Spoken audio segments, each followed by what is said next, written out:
Okay,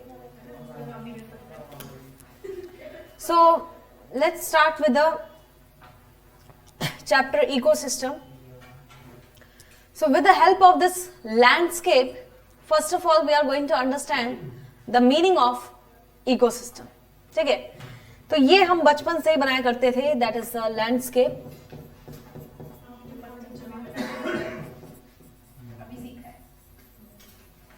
okay, और actual में इसको बायो के टर्म्स में भी लैंडस्केप ही कहा जाता है.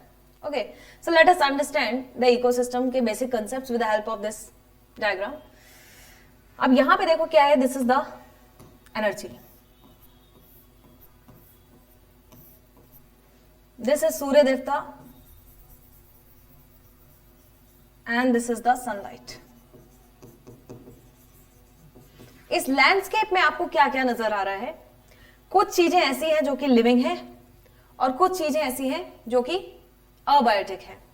So what are the abiotic components that you can see here? This light, is it life?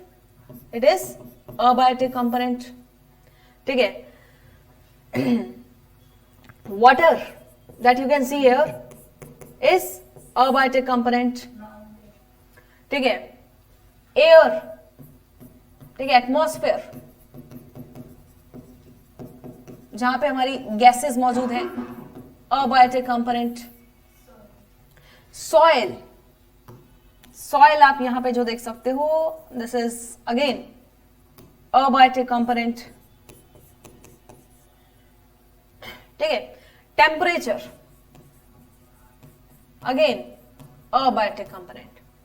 तो ये हो गए यहां पे इस लैंडस्केप में abiotic components. Biotic components that you can see here, plants. ठीक है. ये हमारा, this is the grasshopper that you can see here, grasshopper. Okay. Frog, snake and ये है हमारा ईगल. तो ये तो आप देख सकते हो, that is on the land, जो हमारे लिविंग ऑर्गेनिजम्स हैं. पानी में चलते हैं. पानी में आपको यहां पे क्या क्या दिख रहा है? फाइटोप्लैंक्टन. सबसे पहले तो फाइटोप्लैंक्टन, फिर आपको दिख रहा है ये, दैट इज ज़ूप्लैंक्टन्स. फिर ये छोटी मछली, that is the small fish. और ये बड़ी वाली मछली, that is the big fish. Okay. So दो चीजें दिख रही है हमें यहाँ पे. Number 1 abiotic components and number 2 biotic components. अब इनके बीच की इंटरेक्शन को समझना है. ओके, हाउ, दोनों में किस तरीके से इंटरेक्शन हो रही है हर समय, दैट वी विल अंडरस्टैंड. ये पूरा मैंने यहाँ पे इकोसिस्टम का कंसेप्ट एक्सप्लेन कर रखा है. आप यही पढ़ने वाले हो पूरे चैप्टर में. This is the overview of the complete chapter of ecosystem. तो सबसे पहले हमारे एटमॉस्फेयर में कार्बन डाइऑक्साइड है. ठीक है. और यहां पे सपोज देयर इज वाटर, ये सॉइल. ठीक है. आप वाटर हमेशा जड़ों को देते हो ना, पौधे की. सो यहां से प्लांट को मिलेगा वाटर. ठीक है. तो जाइलम की मदद से वाटर यहां पहुंचेगा, स्टोमेटा की मदद से CO2. तो दो चीजें प्लांट को मिल गई, that is CO2 plus water. अब कार्बन हमारे जीवन के लिए सबसे ज्यादा इंपॉर्टेंट है. कार्बन ही लाइफ है और लाइफ से ही कार्बन, मतलब दोनों इंटररिलेटेड चीजें हैं. ठीक है. Carbon you can say it is equivalent to life. सारी लाइफ कार्बन से ही तो बनी हुई है. लेकिन ये कार्बन हमारी जिंदगी में आ कैसे रहा है? Let us see. So plants with the help of CO2 and water in the presence of light, तो इस लाइट की प्रेजेंस में ये रॉ मटेरियल्स जो इसको मिल रहे हैं, ठीक है, इसको प्लांट क्या कर रहे हैं? फिक्स कर रहे हैं. That is in the form of carbohydrates, C6H12O6. In this process they are able to release a gas that is oxygen. ये दोनों ही चीजें पूरे ब्रह्मांड को चला रही हैं. ठीक है. तो ये दोनों ही चीजें पूरे बायोस्फीयर के लिए जरूरी है. ये सारे लिविंग ऑर्गेनिज्म एट लास्ट इसी को कंज्यूम करने वाले हैं. ठीक है. सो इन्हीं दो चीजों पे क्या है, लाइफ डिपेंड कर रही है। तो अब लिविंग कंपोनेंट्स पे चलते हैं फर्दर। तो एक मैंने यहां पे एक लैंड वाला शो किया और यहां पे एक्वेटिक भी शो किया, ठीक है। सो यहां पे दीज आर द ग्रासेस जिसपे मैंने फीड करते हुए दिखाया है ग्रास हॉपर को। फिर ग्रास हॉपर को कौन खा रहा है, फ्रॉग, फ्रॉग को कौन खा रहा है, स्नेक, फिर इसको खा रहा है ईगल। अब इस दुनिया में हर एक ऑर्गेनिज्म को एनर्जी चाहिए and that is the reason, इस एनर्जी के लिए हम दूसरे लिविंग ऑर्गेनिजम्स को कंज्यूम करेंगे। सो एवरी लिविंग ऑर्गेनिज्म, जो भी लिविंग ऑर्गेनिज्म सरवाइव कर रहा है ना, it is surviving at the cost of another living organism.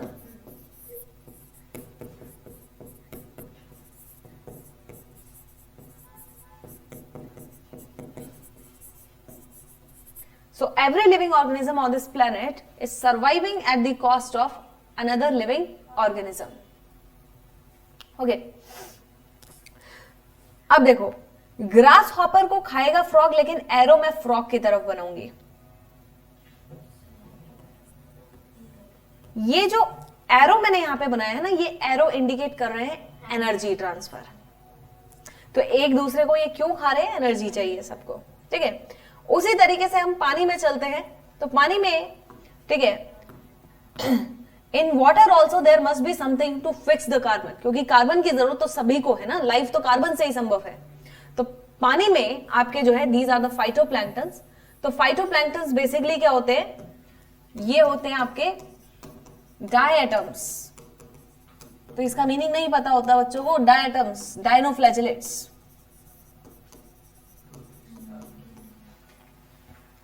ज़ूप्लैंक्टन्स होते हैं हमारे स्मॉल इन्वर्टिब्रेट्स। सो फाइटोप्लैंक्टन्स पे फीड करेंगे, फाइटोप्लैंक्टन्स हमारी लाइट एनर्जी को फिक्स करने के काबिल है। फिर इस पे फीड करेगा ज़ूप्लैंक्टन, फिर इसको छोटी मछली खाएगी, फिर इसको बड़ी मछली खाएगी। तो इस तरीके से इस इंटरडिपेंडेंसी के कारण यहां पे एक चेन बन रही है। इस चेन को कहा जाता है फूड चेन, फूड चेन। तो सबसे पहले इंटरेक्शन कहां पे हुई थी, यहां पे हुई थी। इस इंटरेक्शन को, ठीक है, कौन फिजिबल बना रहा है, ये प्लांट्स। तो प्लांट्स जो है क्या कर रहे हैं, इनऑर्गेनिक को ऑर्गेनिक में कन्वर्ट कर रहे हैं, प्रोड्यूस कर रहे हैं। ये कुछ क्या प्रोड्यूस कर रहे हैं, कार्बोहाइड्रेट्स, आप सभी के लिए। इसलिए इसको आप क्या बोल देते हो, this is called producer. So number 1 producer, number 2 ये हमारी फूड चेन्स बनी। ओके, अब आपको बता दूं एक बात कि यहां पे ये जो CO2 एटमॉस्फेयर से ली जा रही है ना, नेचर कहता है कि भैया मैं आपको CO2 दे तो रहा हूं, बट ये मेरा उधार है आपके लिए, ठीक है, ये मुझे वापस चाहिए। ये इंटरेस्ट नहीं मांगता है। सबसे खास बात नेचर की है, नेचर इंटरेस्ट नहीं मांगेगा हमसे, ठीक है। नेचर कहता है कि ये जो CO2, ठीक है, मैं आपको दे रहा हूं ना, ये उधार है, इसको वापस जरूर कर देना। तो ठीक है, ये CO2 फिक्स होकर के प्लांट्स ने फिक्स किया, इसको आगे एनर्जी की फॉर्म में ट्रांसफर भी हो गया। अब इसको वापस हमें इस एटमॉस्फेयर को देना भी है। तो वो काम कैसे होगा, when all these living organisms are going to die, ये उधार कैसे चुकाया जाएगा, आफ्टर डाइंग, ठीक है। Death of all these living organisms, ये सभी प्लांट्स एंड एनिमल्स की जब डेथ होगी तो क्या होगा, who will come into the play, decomposers, decomposers. So ये डीकंपोजर्स, इनके अंदर अब इन्होंने खा पी के क्या है कि इनके अंदर प्रोटीन स्टोर हो गया या कार्बोहाइड्रेट स्टोर हो गया। अब ये कार्बोहाइड्रेट या प्रोटीन को वापस हमें एटमॉस्फेयर में, ठीक है, ये CO2 के फॉर्म में लौटाना है, ठीक है। तो decomposers will come into the play, they will return the CO2 back to the atmospheric pool, और ये बन रही है एक पूरी साइकिल। तो साइकिल बनती हुई देख सकते हो आप, this is called nutrient cycle, this is called nutrient cycle, और ये बन गया हमारा इकोसिस्टम। अब डेफिनेशन पे आते हैं। तो we should not simply jump to the definitions before understanding the concepts. Now let us define the ecosystem. इस इकोसिस्टम को किसी की कोई जरूरत नहीं है, ये खुद फंक्शन कर रहा है. ये एक सेल्फ सस्टेन्ड यूनिट है. सेल्फ सस्टेन्ड यूनिट, किसी को इसको चलाने की जरूरत नहीं है. It is a self sustained unit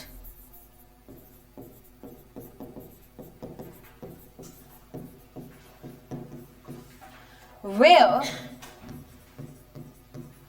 living organisms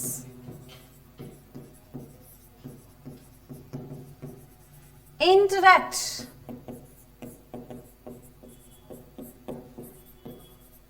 among themselves and their surrounding physical environment.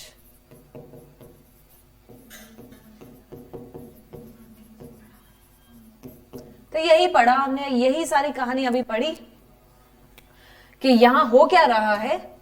ये आपस में इंटरैक्ट कर रहे हैं, जैसे ये एक तरीके की इंटरैक्शन हो गई, ये प्रीडेशन. और सराउंडिंग फिजिकल एनवायरनमेंट के साथ भी इंटरैक्शन चल रही है. यहां पे देखो CO2 लेकर के इसको फिक्स किया, ये क्या है? इंटरैक्शन है. और ये सेल्फ सस्टेन यूनिट है, मतलब किसी को इसको चलाने की जरूरत नहीं है जब तक कि इसमें ये चार चीजें हैं. Productivity, that is energy transfer, decomposition, nutrient cycle. That is what making the ecosystem functional. तो नहीं तो आपको ये लैंडस्केप सीधा सीधा दिखाई दे रहा था पहले कि यहां पे अबायोटिक चीजें हैं, बायोटिक हैं, लेकिन अब समझ में आएगी आपको इंटरकनेक्टिविटी. इसी एक डायग्राम से पूरा चैप्टर समझा जा सकता है. It's not a very complex chapter. ठीक है. So functional units of ecosystem. Functional units of ecosystem, जो उसको फंक्शनल बना रही है वो फंक्शनल यूनिट्स है. तो चार यूनिट्स आपने देख ली. Number 1 productivity,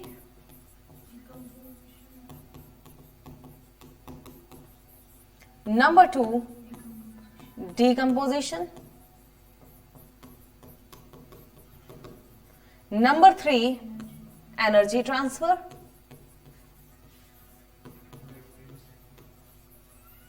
and number 4 nutrient cycling.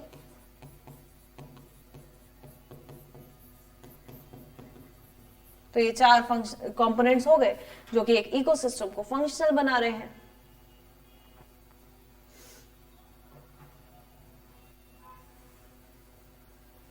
तो इन्हीं चार चीजों को पढ़ना है हमने इस चैप्टर में. Productivity, decomposition, energy transfer, nutrient cycling.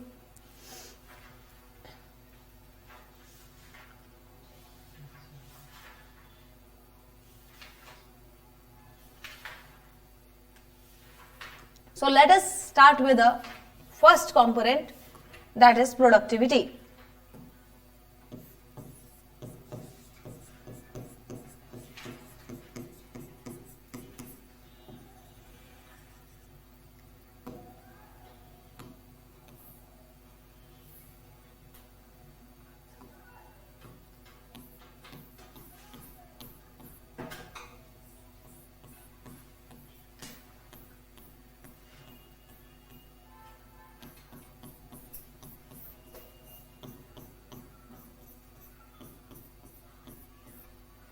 को किसी भी तरीके की जो फूड चेन है ना,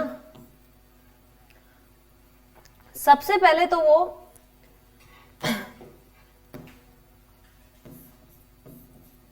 इस इंटरेक्शन पे डिपेंडेंट है. जो सबसे पहले इंटरेक्शन हमने पढ़ी, ठीक है, जो सनलाइट थी हमारी, ठीक है,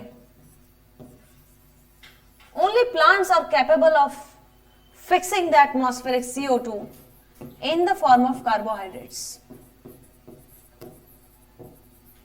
और इसका कारण सिंपल है, हम क्यों नहीं बाहर बैठ करके फोटोसिंथेसिस कर लेते हैं? भाई पिगमेंट नहीं है ना.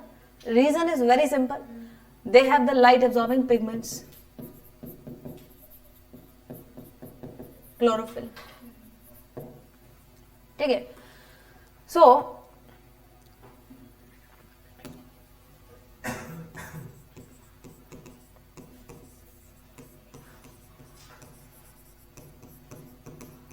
जिस रेट पे प्लांट्स कार्बोहाइड्रेट्स बना रहे हैं, ऑर्गेनिक कंपाउंड्स बना रहे हैं, उसको क्या आप बोलोगे?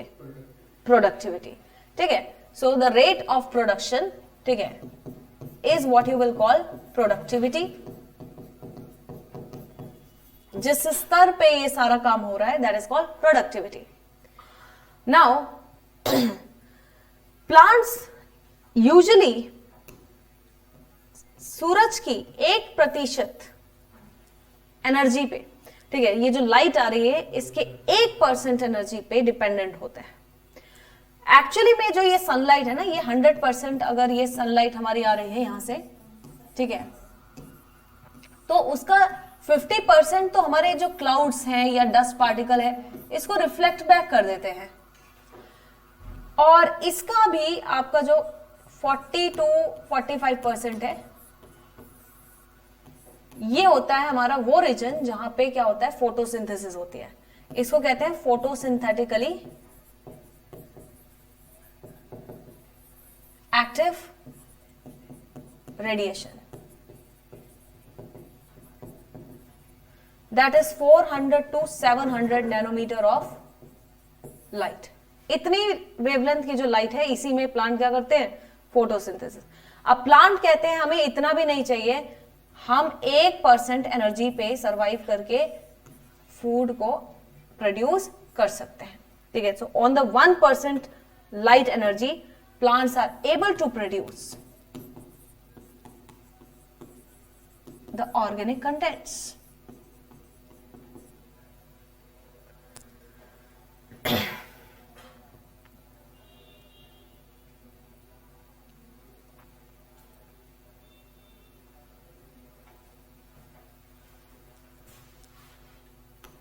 सो अब सभी टर्म्स को, ठीक है, ऐसे समझो। अब प्लांट ने कितना लिया, 1% लिया, 1%।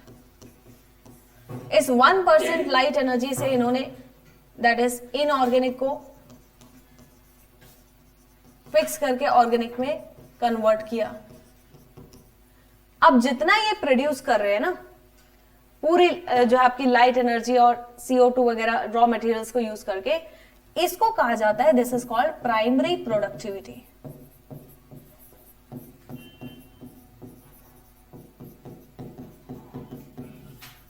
This is called primary productivity. ठीक है, the rate at which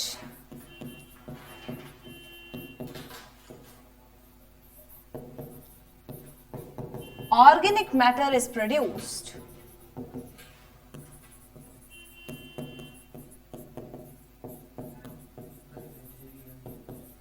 per unit area, very important, per unit area over a period of time.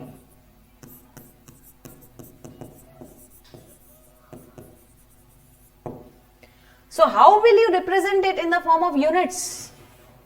अगर मैं इसको बोलूं कि आप यूनिट की फॉर्म में रिप्रेजेंट करो, सो ऑर्गेनिक कंटेंट को आप कैसे रिप्रेजेंट कर सकते हो? वेट की टर्म्स में रिप्रेजेंट कर सकते हो।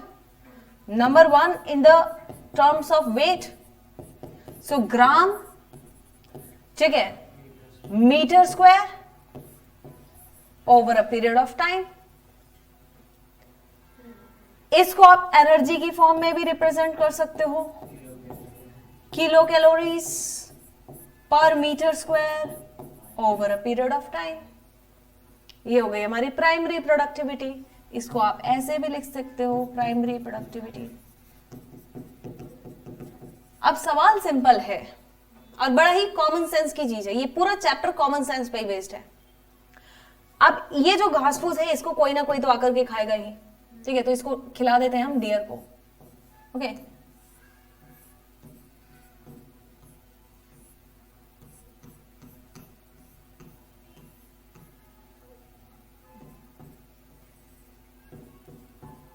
ओके, अब आप खुद सोचो कि जो डियर इस पौधे को खाएगा, तो प्लांट ने ये जितना भी फिक्स करके प्राइमरी प्रोड्यूस बनाया है, क्या ये सारा इसको अवेलेबल होगा? क्यों भाई, प्लांट को खुद की नीड्स नहीं है क्या, है ना? ठीक है, तो प्लांट खुद का भी कुछ यूज करेंगे। अब आपने एक 11th क्लास में चैप्टर पढ़ा था रेस्पिरेशन, तो वो रेस्पिरेशन एक ही ऑर्गेनिज्म में नहीं होता, सभी ऑर्गेनिजम्स में होता है, ऐसा नहीं खाली यूकेरियोट्स में होता है। ठीक है, यूकेरियोट्स में या प्रोकैरियोट्स, या यूकेरियोट्स में आपके प्लांट्स एनिमल्स बोथ, तो प्लांट्स एनिमल्स दोनों में ही होता है, बिकॉज एनर्जी नीड तो सभी को है। एवरी ऑर्गेनिज्म वेदर प्लांट और एनिमल नीड्स एनर्जी, तो प्लांट को भी एनर्जी कहां से मिलेगी भाई? रेस्पिरेशन से। तो कुछ एनर्जी जो है, जो इन्होंने स्टोर किया है, ये खुद यूटिलाइज करेंगे, और वो हर्बीवोर्स के लिए अवेलेबल नहीं होगी। That is not available for the herbivores.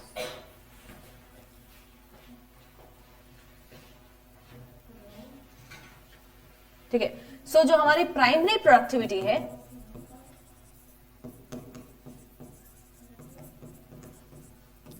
At the first level जो भी प्लांट ने प्रोड्यूस किया, इसको हम बोल देते हैं gross primary productivity, GPP, gross primary productivity. जो भी प्लांट ने इस 1% लाइट एनर्जी को इस्तेमाल करके प्रोड्यूस किया है, that is called the gross primary productivity. इसमें से प्लांट का खुद के जो यूटिलाइजेशन है, that is in the form of respiration या रेस्पिरेटरी लॉसेस, वो आप माइनस कर दोगे, आपको मिलेगा नेट प्राइमरी प्रोडक्टिविटी। ये हर्बीवोर्स के लिए अवेलेबल होगा। सो this is called the net primary productivity.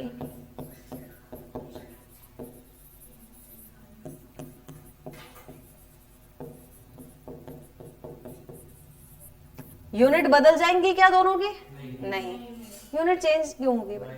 यहां से आपने सिर्फ एनर्जी ही तो माइनस की है। This is the respiratory losses.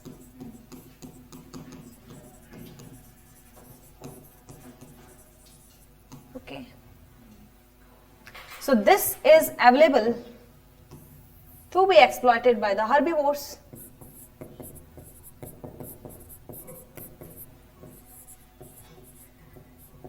Primary consumers या हर्बीवोर्स।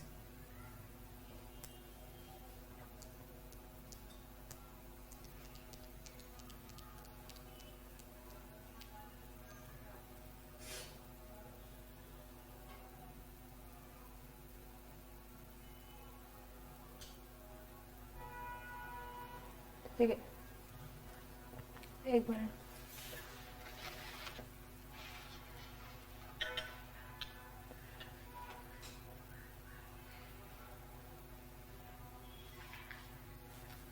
ठीक है,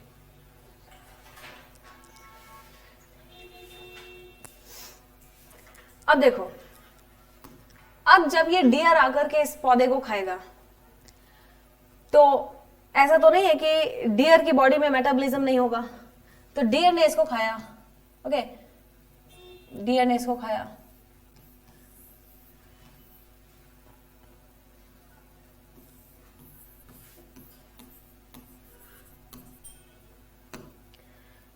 तो डियर ने इसको इन द फॉर्म ऑफ फूड जब कंज्यूम किया, ओके, तो सबसे पहले तो इसका क्या हुआ भाई? ब्रेक डाउन हुआ। अब इसके अंदर ये जो खा रहा है, इसके अंदर क्या है? कार्बोहाइड्रेट्स है सपोज, या प्रोटीन्स है, जो प्लांट ने सबसे पहले इनऑर्गेनिक मैटर से क्या किए हैं? फिक्स किए हैं।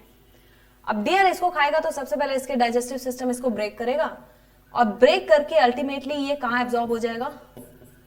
स्मॉल इंटेस्टाइन में। स्मॉल इंटेस्टाइन से ये जाएगा इसके ब्लड में। तो जैसे अमीनो एसिड्स, ठीक है, या आपके शुगर्स ग्लूकोज की फॉर्म में इसके ब्लड में पहुंच गई। अब इसमें भी तो मेटाबॉलिज्म होगा ना। ये इन अमीनो एसिड्स को जोड़ करके इसके लिवर में क्या हो जाएगा? फिर से प्रोटीन बन जाएगा। तो हम भी प्रोड्यूसर हैं। अब देखो, बच्चों का डाउट क्या होता है कि ये जो आपने फंक्शनल यूनिट्स लिखवाया ना इकोसिस्टम के, इसमें कंजम्पशन कहीं नहीं लिखा है एनसीईआरटी में, क्योंकि आप खुद भी एक तरीके से प्रोड्यूसर हो, लेकिन आप कंज्यूम करके प्रोड्यूस कर रहे हो किसी दूसरे ऑर्गेनिज्म को। प्लांट दूसरे ऑर्गेनिज्म को प्रोड्यूस कंज्यूम करके नहीं प्रोड्यूस कर रहा, वो सिंपली लाइट एनर्जी की मदद से बना रहा है। ठीक है, तो अब ये भी क्या बना रहा है, ये प्रोटीन बना रहा है। ठीक है, इन सभी को जोड़ जोड़ के इसने प्रोटीन बना दिया। तो इसको आप क्या बोलते हो, ये जो आपके कंज्यूमर्स बना रहे हैं ना, फिर से इनको तोड़ के और जोड़ के, this is called secondary productivity.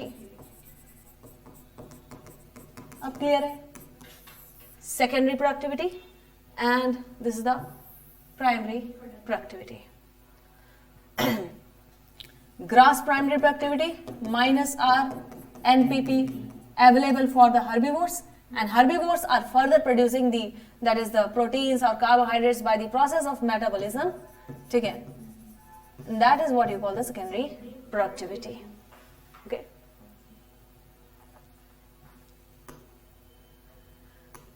अब हम देखते हैं कि जो अर्थ है हमारी, ठीक है, सो अर्थ का 70% से ज्यादा किससे कवर्ड है, ओशन से। ठीक है, तो ये हमारा लैंड है।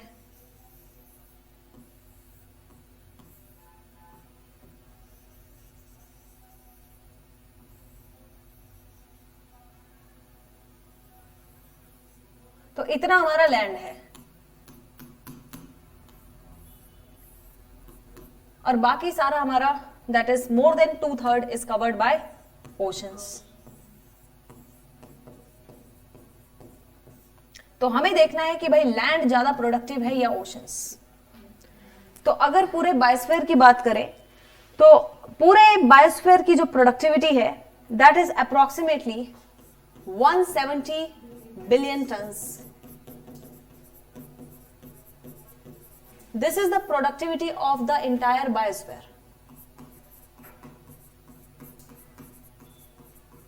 अब इसमें से 55 बिलियन टन्स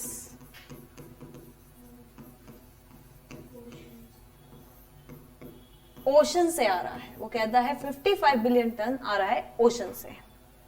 अब खुद again apply the common sense, ठीक है, and tell me who is more productive, ocean या फिर लैंड। ठीक है, तो लैंड ज्यादा प्रोडक्टिव हुई, क्यों? तो रेस्ट ऑफ द जितना बचा हुआ है 170 में से माइनस करोगे 55 को, ठीक है, rest is produced by the land. But area भी तो देखो ना, लैंड कितना कवर कर रही है, 1/3, और ओशंस जो है 2/3 एरिया अर्थ का कवर कर रहे हैं, तब भी 55 बिलियन बना रहे हैं। इसका मतलब oceans are less productive. Let us enumerate the reasons why. तो प्रोडक्टिविटी कौन से फैक्टर्स पे डिपेंड करती है?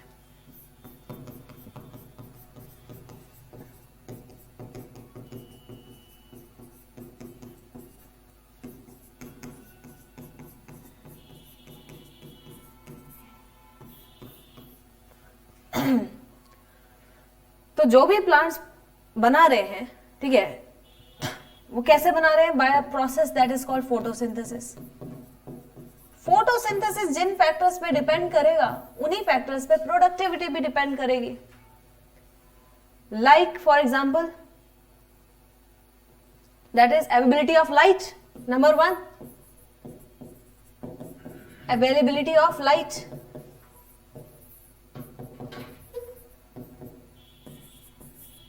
दूसरा, प्लांट की खुद की एफिशिएंसी। अब आप देखते हो C3 और C4 प्लांट्स के एफिशिएंसी डिफरेंसेस होते हैं। C4 plants are more productive, ठीक है, सो एफिशिएंसी।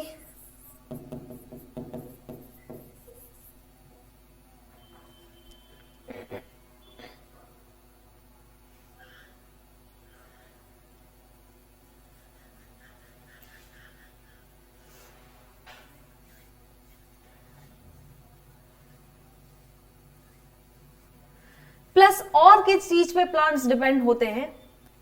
सॉइल, सबसे जरूरी चीज।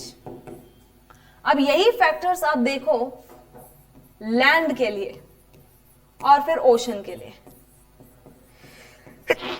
Sorry. In case of land soil he soil available है। ओशंस में जो सॉइल अवेलेबल है वो कहां पे है? On the bottom. ठीक है, ओशन में सॉइल कैसे बनेगी भाई? ये ओशन है, तो जब इसमें जितने भी रिमेन्स हैं जब वो सेटल हो जाएंगे तो आपको, ठीक है, at the bottom of the ocean you will find the soil. So availability of soil is very less. Okay, number 2, availability of light. Again availability of light is also less, little penetration of light in the oceans. तो reasons पता चल गए अपने आप, factors को study करो, दोनों पे अप्लाई करो, you will get the reasons. That is why the land is more productive.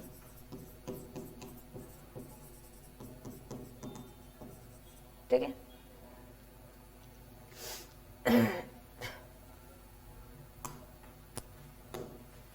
next is decomposition.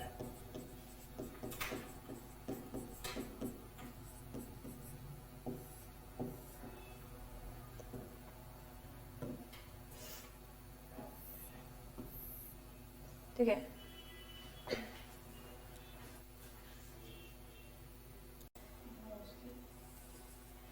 Okay. So decomposition, देखो डीकम्पोजिशन का सिग्निफिकेंस हमने सबसे पहले ही स्टेप में देख लिया था। हियर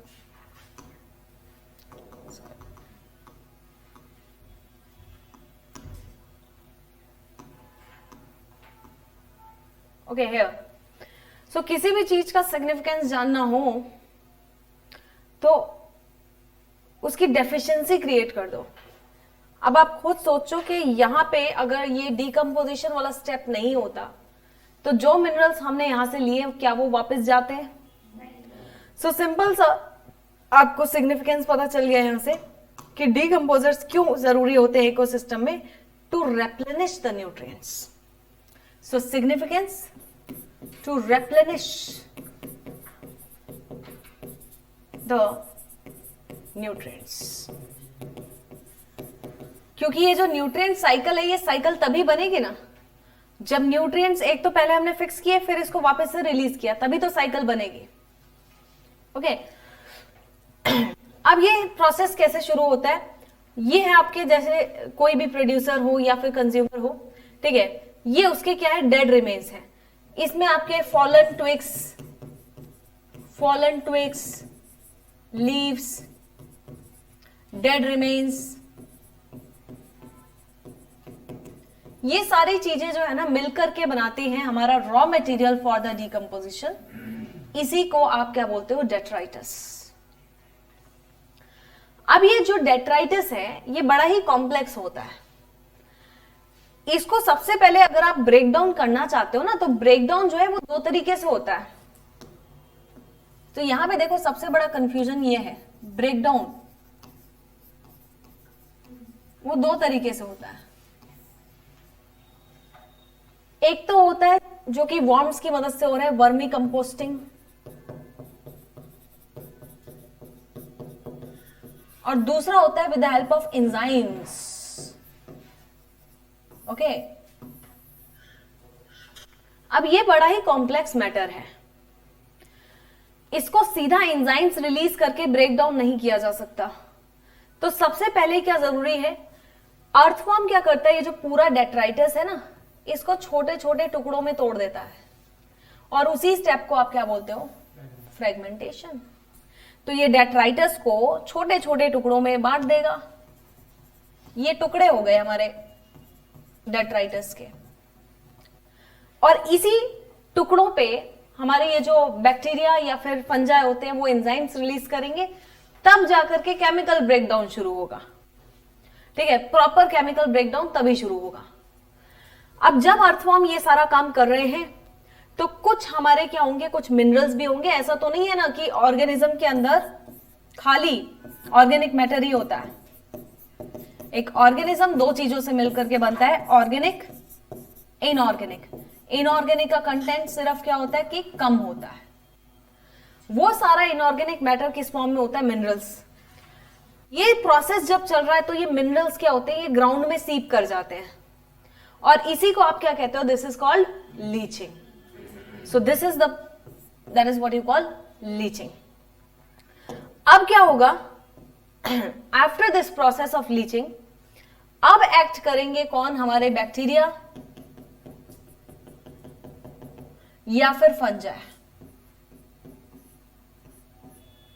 तो ये फंजाई इस तरीके से, इसमें काफी ज्यादा ब्रांचिंग होती है, हाइफे के फॉर्म में एग्जिस्ट करता है। अब इस पर फीड करेंगे हमारे बैक्टीरिया और फंजाई। अब ये क्या करेंगे? इस डेट्राइटस पे अपना जो है एंजाइम्स रिलीज करेंगे। They will release there enzymes और एंजाइम्स शुरू करेंगे ब्रेकडाउन। इसको आप क्या बोलते हो? This is called catabolism. This is called catabolism. अब यहां पे मैंने स्टेप नहीं लिखे, स्टेप 1, स्टेप 2, स्टेप 3, क्योंकि ये सारी चीजें ना एक साथ चल रही हैं। ये सारी चीजें एक साथ चल रही होती है। अर्थवॉर्म ने इसको फ्रेगमेंट में कन्वर्ट किया, थोड़े मिनरल्स ग्राउंड में सीप कर गए, लीचिंग हो गई, फिर जो आपका मतलब ये जो फ्रेगमेंटेड मटेरियल है इस पे इन्होंने क्या कर दिया? एंजाइम्स रिलीज कर दिए, कैटाबॉलिज्म हो गया। अब जब ये ब्रेकडाउन चल रहा है ना, तो उस समय जैसे ये ऑर्गेनिक कंटेंट है पूरा, ये यहां पे इसका ब्रेकडाउन चल रहा है। कुछ ऑर्गेनिक कंटेंट जिसका ब्रेकडाउन अभी चल रहा है, कंप्लीट नहीं हुआ है, वो ह्यूमस के फॉर्म में यहां पे देखो इस तरीके से एक्यूमुलेट हो रहा है। इसी को आप क्या कहते हो? ह्यूमिफिकेशन। तो humus is nothing, humus organic matter होता है which is actually under growing the breakdown. तो ये ह्यूमस जो है, it is the organic matter that is under going the process of breakdown.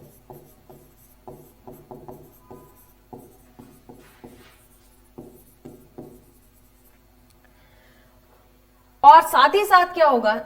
Enzymes release होंगे। तो जैसे कि आपका प्रोटीन है, प्रोटीन अमीनो एसिड में टूटा, जो कि फर्दर नाइट्रोजनस कंपाउंड्स में टूटा। नाइट्रोजन कहां आ गई भाई? सॉइल में आ गई। इसी को क्या कहते हो? मिनरलाइजेशन। ठीक है, मिनरल्स आ गए सॉइल में। तो ये हो गया आपका पूरा डिकम्पोजिशन का प्रोसेस। अब यहां पे देखो, ये जो ह्यूमस एक्यूमुलेट हो रही है, ये ह्यूमस काफी अच्छी मानी जाती है एग्रीकल्चर के लिए। क्यों? क्योंकि इसकी कुछ खास प्रॉपर्टीज होती है। So there are some special properties of this humus. सबसे पहला इसका जो नेचर होता है that is colloid nature. Colloid आपको पता है 3 चीजें होती हैं: सॉल्यूशन, सस्पेंशन, कॉलॉइड। ठीक है, सॉल्यूशन में पूरी तरीके से सॉल्यूट घुल जाता है, सस्पेंशन में सेटल हो जाता है, कॉलॉइड में पार्टिकल सेटल नहीं होते। और इस कारण से क्या होता है कि it act as a reservoir of nutrients. इसमें न्यूट्रिएंट्स सेटल नहीं होंगे, it act as a reservoir of nutrients. That is why it is considered good for the agriculture purposes. ठीक है, एसिडिक होती है, बेसिक होती है humus? It is slightly acidic. इसलिए हम क्या करते हैं कि कुछ कैल्शियम कार्बोनेट वगैरह डालते हैं, ठीक है, सॉइल के अंदर, जिससे कि उसकी एसिडिटी को न्यूट्रलाइज किया जा सके। और water holding capacity, high water holding capacity.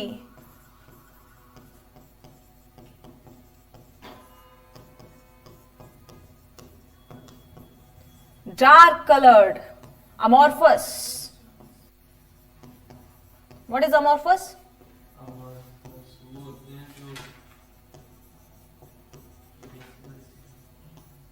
ठीक है, तो केमिस्ट्री में पढ़िएगा amorphous। ठीक है, so dark coloured and amorphous। अब देखो, ये जो पूरा प्रोसेस हमने पढ़ा है डिकम्पोजिशन का, कौन कौन से फैक्टर्स इस डिकम्पोजिशन के प्रोसेस को फेवर कर रहे हैं, कौन कौन से फैक्टर अपोज कर रहे हैं। तो यहां पे मैं आपको बता दूं कि जो डिकम्पोजिशन है ना, इसके लिए सबसे इंपॉर्टेंट फैक्टर होता है टेम्परेचर। तो factors that favour the decomposition and oppose the decomposition. Decomposition? Number 1, temperature. So decomposition के लिए चाहिए होता है अच्छा temperature, 22 to 25 degree Celsius optimum temperature. यही कारण है कि जो डेड बॉडीज होती हैं उसको बर्फ की सीली पे लेटाया जाता है जब भी अगर उसको प्रिजर्व करना है. क्यों? क्योंकि कोल्ड टेम्परेचर पे जो है डीकम्पोजिशन काफी कम होगा या नहीं भी होगा. और यही कारण है, मैं आपको बता दूं कि जो हमारा आर्कटिक है, ये पोल्स, यहां पे बहुत सारे dead remains as it is जो है उनके रिमेन्स पाए गए हैं एज इट इज. क्यों? क्योंकि डीकम्पोजिशन नहीं होगा. ठीक है. So high temperature good for decomposition, and especially this range is important for the which favors the decomposition. ठीक है. Low temperature will oppose the decomposition. Number 2, moisture and humidity. कैसा होना चाहिए? Should be good. ठीक है. Low moisture will oppose the process of decomposition. Number 3, the detritus, quality of detritus. अगर तो detritus, if it is rich in organic compounds, ठीक है, that is proteins, sugar, तो रेट ऑफ डिकम्पोजिशन काफी बेहतर होगा. If it is rich in chitin, lignin, क्यों? क्योंकि इनका ब्रेकडाउन बहुत मुश्किल है, तो डिकम्पोजिशन का प्रोसेस काफी स्लो होगा.